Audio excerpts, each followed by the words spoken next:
Welcome guys. इस video में मैं आप लोगों का स्वागत करता हूं। इस वीडियो में आप लोग जानने वाले हैं ऑल पॉजिटिव वर्ब्स के बारे में। और आज के बाद आप लोगों को कभी भी पॉजिटिव वर्ब की वीडियो देखने की जरूरत नहीं पड़ने वाली, क्योंकि इस वीडियो में मैं सभी कुछ क्लियर करने वाला हूं आपको। तो आप लोग देखिए, ये जैसे कि ये वर्ड है, ये सेंटेंसेस है। वो अपने बेटे से पत्र लिखवाता है, मैं उससे ये काम करवाऊंगा। उसने अपने बाल कटवा लिए, वहां पर तुम्हें डांटा जाएगा। उसे रोज नहलाया जाता है। तो इस प्रकार के सेंटेंसेस जब हम बनाते हैं तो उसके लिए हम पॉजिटिव वर्ब का यूज करते हैं, क्योंकि बिना पॉजिटिव वर्ब के हम देखिए, इसमें जो करता है, जो काम करने वाला है, वो खुद काम नहीं कर रहा है। किसी भी सेंटेंस को उठाइए इस पांचों में से, वो खुद काम नहीं कर रहा है। जैसे वो अपने बेटे से पत्र लिखवाएगा, वो खुद नहीं लिखेगा, अपने बेटे से लिखवाता है। ठीक है, लिखवाता है। मैं उससे ये काम करवाऊंगा, तो मैं खुद नहीं करूंगा, मैं उससे ये काम करवाऊंगा। ठीक है, इसी प्रकार से ये सभी है।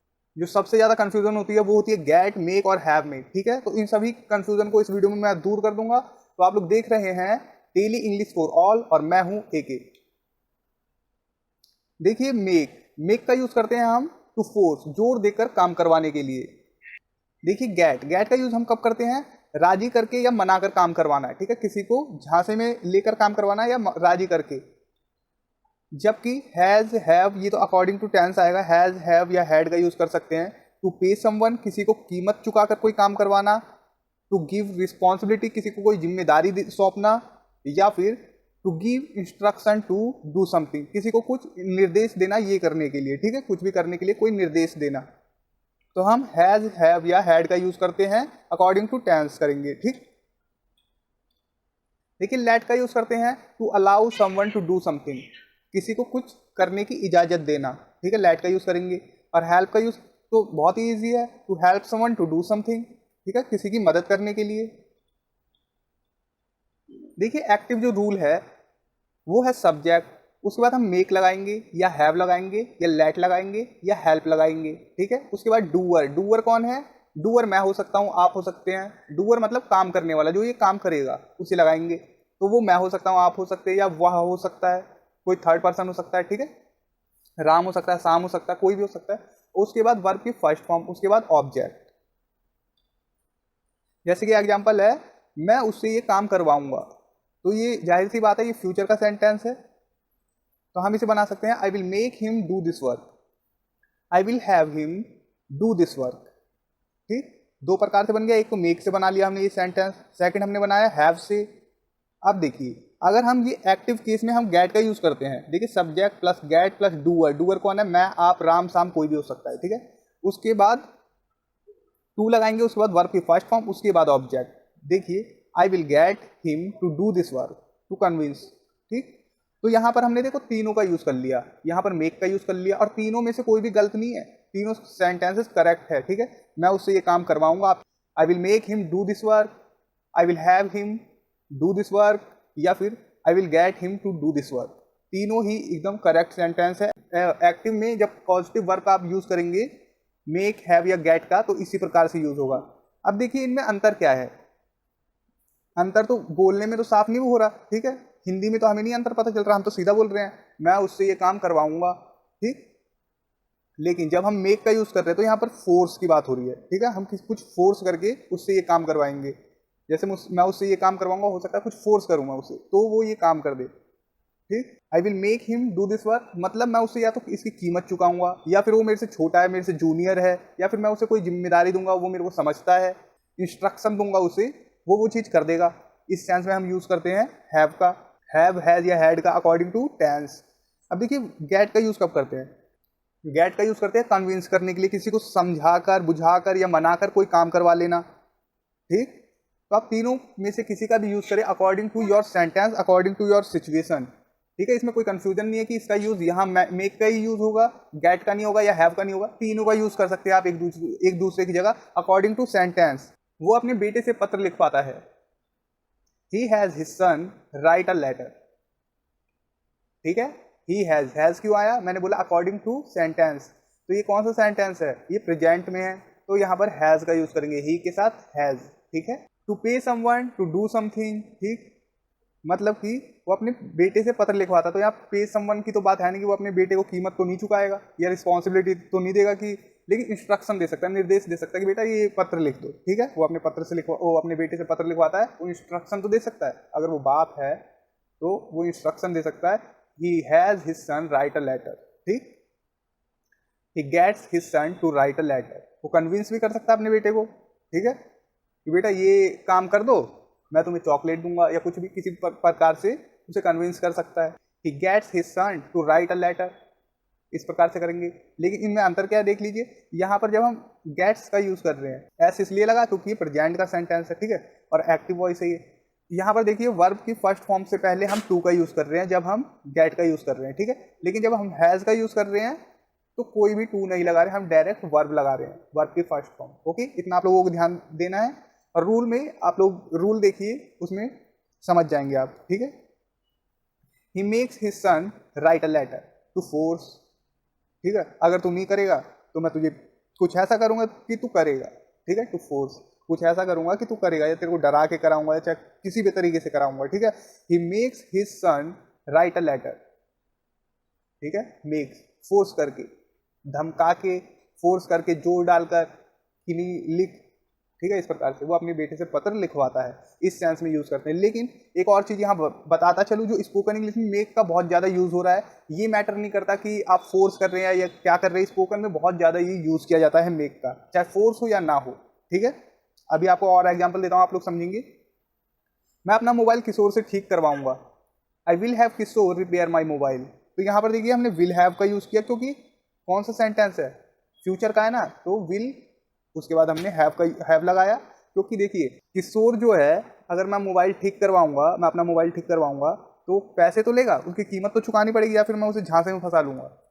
I will get Kishore to clean this room, ठीक है, हो तो अगर हम यहाँ पर गेट का यूज कर ले तो किसी भी प्रकार से मैं उससे ठीक करवा लूंगा, ठीक है, झांसे में लेके या कुछ भी बहाने बनाकर मैं उससे ठीक करवा लूंगा किशोर से। लेकिन जब हम हैव का यूज कर रहे हैं तो इसका मतलब हम उसे रिस्पॉन्सिबिलिटी दे रहे हैं, ठीक है, उसे जिम्मेदारी दे रहे हैं, भाई तू ये ठीक करके देगा, या फिर मैं तेरे से ये ठीक करवाऊंगा, ठीक है, तो ये जिम्मेदारी दूंगा, या फिर तुझे इंस्ट्रक्शन दूंगा अगर तू मेरे से जूनियर है, कि भाई ये मेरे को दे दियो ठीक करके, ठीक है। खैर अगर खुद की दुकान है तो वो इंस्ट्रक्शन मानेगा, और खुद की नहीं है तो वो तो भाई बोलेगा कि पे करो। हाँ, तो हम हैव से पे भी तो करते हैं, टू पे समवन टू डू समथिंग, तो मैं भाई तुझे पे कर दूंगा, इसलिए हैव का यूज कर रहा हूँ, ठीक है, हैव का इसलिए यूज कर रहा हूँ, तुझे पे करूंगा। I will have Kishore repair my mobile, मैं किशोर को किशोर से मोबाइल ठीक करवाऊंगा, मतलब कि मैं उसे पे कर सकता हूँ। हैव का यूज ये है कि मैं उसे पे भी कर सकता हूँ, या रिस्पॉन्सिबिलिटी दे सकता हूँ, या इंस्ट्रक्शन दे सकता हूँ, इस सेंस में हम यूज करते हैं हैव का, ठीक है। लेकिन एक और चीज बताता चलूँ कि गेट या हैव आप किसी का भी यूज करें, रिटर्न और स्पोकन दोनों में आजकल तो यूज हो रहा है, ठीक है। तो मॉडर्न इंग्लिश में आजकल कुछ भी वो नहीं है कि ये फोर्स के लिए, वो कन्विंस के लिए, दोनों चीज चलता है, ठीक है। तो मैं ये कमरा किशोर से साफ करवा लूंगा, I will get Kishore to clean this room, ठीक है, ये एक्टिव है। अब देखिए पैसिव, अभी आपने देखा सबके एक्टिव, ठीक है, और रूल भी आप लोग समझ गए। अब देखिए पैसिव, सब्जेक्ट प्लस गेट या हैव प्लस थिंग, थिंग मतलब कुछ भी हो सकता है, समथिंग, ठीक है, वर्ब की थर्ड फॉर्म। मैं अपना मोबाइल ठीक करवाऊंगा, पहला हमने बनाया आई will have my mobile repaired, किससे कराऊंगा हमें बताने की जरूरत नहीं है। अगर बताने की जरूरत पड़ती है कि राम से कराऊंगा, किशोर से कराऊंगा, तो हम लिख सकते हैं यहाँ पर बाय राम या बाय किशोर, लास्ट में बाय करके उस एजेंट का नाम लिख देंगे कि इसके द्वारा करवाऊंगा, ठीक है। मैं ये कमरा साफ करवा लूंगा, I will get this room cleaned, ठीक है, गेट का यूज करें या फिर हैव का यूज करें। उसने अपने बाल कटवा लिए, he had his hair cut, past में है, ठीक है, तो हैव की जगह हैड का यूज किया हमने। और आप कह सकते हैं he got his hair cut, got का यूज क्यों किया, क्योंकि ये पास्ट में है सेंटेंस, उसने अपने बाल कटवा लिए, he got his hair cut. और ये वर्ब की थर्ड फॉर्म है यहाँ पर, ये याद रखना, जैसा कि ये रूल में है, ठीक है। इतना आप लोग समझ गए। एक दूसरे की जगह कर सकते हो आप, या हैव की जगह आप गेट का यूज कर सकते हैं, और मेक की जगह भी आप गेट का यूज कर सकते हैं, जैसा कि मैंने एक्टिव सेंटेंस में आप लोगों को दिखाया। अब देखिए मेक का पैसिव, देखिए मेक का पैसिव इस प्रकार से बनेगा, सब्जेक्ट फिर हेल्पिंग वर्ब आएगा, उसके बाद मेड लिखेंगे, मेड, मेक यहाँ पर नहीं आएगा ये, क्योंकि थर्ड फॉर्म मानिए, ठीक है, मेक की थर्ड फॉर्म, उसके बाद टू, उसके बाद वर्ब की फर्स्ट फॉर्म। वहां पर तुम्हें डांटा जाएगा, ठीक है, कौन डांटेगा इसका नहीं हमें जरूरत है जानने का, ठीक है, वहां पर तुम्हें डांटा जाएगा। You will made to scold there, you will made to scold there, ठीक है। एकदम रूल के अकॉर्डिंग है। पहले सब्जेक्ट, हेल्पिंग वर्ब विल, उसके बाद मेड, उसके बाद टू, उसके बाद स्कोल्ड जो कि वर्ब की फर्स्ट फॉर्म है, उसके बाद देयर जो कि ऑब्जेक्ट है। ठीक है, इस प्रकार से कह सकते हैं। और किसके द्वारा डाटा जाएगा, जैसे रामू के द्वारा स्वामू के, तो बाय रामू बाय सामू कर देना। ठीक है, वैसे जरूरत नहीं होती, जब पैसिव बना रहे तो उसका मतलब ही है कि हम एजेंट को ना दिखाएं। ठीक, कर्ता को, जो वो काम जिसके द्वारा किया जाएगा उसे ना दिखाएं, इसलिए हम पैसिव का यूज करते हैं। या तो फिर हम एक्टिव में बना सकते हैं। ठीक है, उसे रोज नहलाया जाता है। He is made to bathe daily, क्योंकि ये किसमें है, प्रेजेंट का सेंटेंस है, नहलाया जाता है, तो इज का यूज किया हमने हेल्पिंग वर्ब। उसे बुलाया गया, ये पास्ट का है। He was made to call. तो उम्मीद है इतना आप लोग समझ गए। अब देखिए, लेट मी नो, मुझे बताओ, मुझे जानकारी दो। ठीक है, लेट मी नो का यही ना मतलब होता है। लेट हिम गो देयर, उसे वहां जाने दो। His father doesn't let him watch movie, मतलब कि उसके पिताजी उसे मूवी नहीं देखने देते। ठीक है, उससे मूवी नहीं देखने देते हैं, उसके पिताजी उसे मूवी नहीं देखने देते हैं। तो ये अलाउ के सेंस में यूज करते हैं हम लेट का पॉजिटिव वर्ब के रूप में, कि किसी चीज को अनुमति दी जाती है या नहीं दी जाती। क्या कोई अनुमति देता है या नहीं देता है।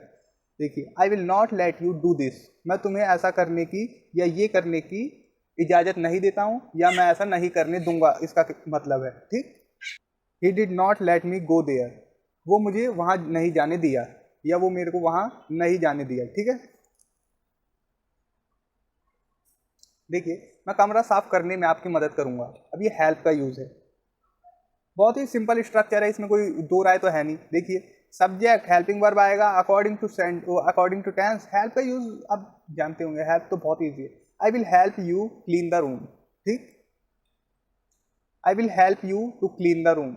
यहाँ पर एक चीज और बता दूं, देखिए जब आप हेल्प का यूज करते हैं, ठीक, उसके बाद हम ऑब्जेक्ट तो रखते हैं, ऑब्जेक्टिव प्रोनाउन हो सकता है, कोई पर्सन हो सकता है, उसका नाम हो सकता है। ठीक है, उसके बाद जब हम वर्ब लगा रहे हैं, देखिए यहाँ पर वर्ब की फर्स्ट फॉर्म लगाई हमने। ठीक, यहाँ पर हमने वर्ब की फर्स्ट फॉर्म लगाई, लेकिन उसके पहले हमने टू लगाया। तो आप टू लगाएं चाहे ना लगाएं, आपका सेंटेंस सही रहेगा।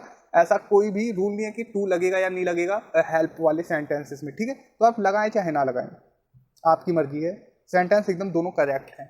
देखिए, इसी प्रकार से है, he helped me to carry this bag, मतलब उस, ये क्या है, पास्ट का सेंटेंस है, हेल्प्ड सेकंड फॉर्म आई है, तो उसने मेरी मदद की। ही हेल्प्ड मी, उसने मेरी मदद की, टू कैरी दिस बैग, इस बोझा को ढोने में, या इस बैग को ढोने में या ले जाने में उसने मेरी मदद की। ठीक है, अब हम चाहें तो इस टू को यहाँ से हटा दे, तो भी ये सेंटेंस करेक्ट रहेगा। तो कहने का मतलब है, टू लगाइए या मत लगाइए, ये आपके ऊपर है। तो मुझे तो लगता है कंप्लीट हो गया। हाँ, तो दोस्तों इस वीडियो में इतना ही। उम्मीद करता हूँ आप लोगों के लिए वीडियो काफ़ी हेल्पफुल होगी और आप लोगों की सारी कंफ्यूजन एकदम दूर हो गई होगी। तो thanks for watching, take care, bye. बस इस वीडियो पे मैं एम करता हूँ सिर्फ 300 ही लाइक के। ठीक है, 300 लाइक कर देना बस। Thanks for watching, take care, bye.